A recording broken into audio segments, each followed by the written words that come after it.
लाभ wedding collection जो bridal where में सबसे हिट कोट है, कमिंग सुन पिक्चर हमने लगाई थी, काफी डिमांडेड स्टॉक आ चुका है।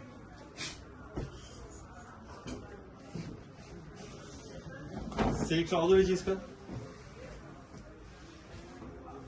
इसके जरा फ्रंट के लुक आप चेक कीजिएगा।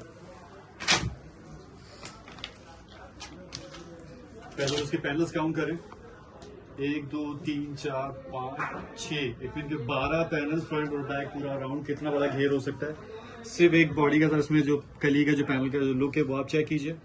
ठीक है, इस तरह से लुक कंप्लीट हो जाती है।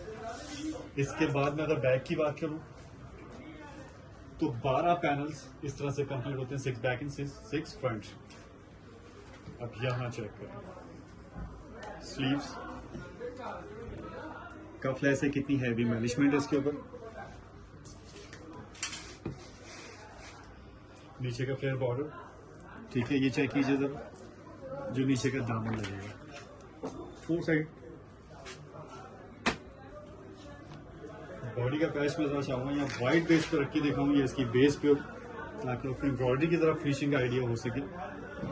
चेक करें इसकी लुक, इसकी एम्ब्रॉयडरी की फिनिशिंग, और ये इसका बैक का पीस। अब एक चीज मैं आपको यहाँ पे थोड़ी सी एक आइडिया आपको दूं, आजकल गाउन मैक्सी चल रही है। अगर आपने गाउन मैक्सी बनानी है तो ये लेस आपको प्रोवाइड की गई है। लाइक अगर आपने इसको गाउन करना है तो ये लेस आपको प्रोवाइड कर दी गई है। ये बॉडी के बाद से इस तरीके से सेट लगता है और यहाँ से ये लेस प्रोवाइड हो जाए, आपकी लग जाएगी, ये पूरा सेट कंप्लीट हो जाएगा। ठीक है जी। अब बात की जाए दुपट्टे की, तो डियर कस्टमर, अब तक का सबसे हिट कोट था माशाल्लाह से एक अमेजिंग चीज सेट आ चुका है। 4 साइड बॉर्डर, एम्ब्रॉयडरी की finishing and picture set complete. Thank you.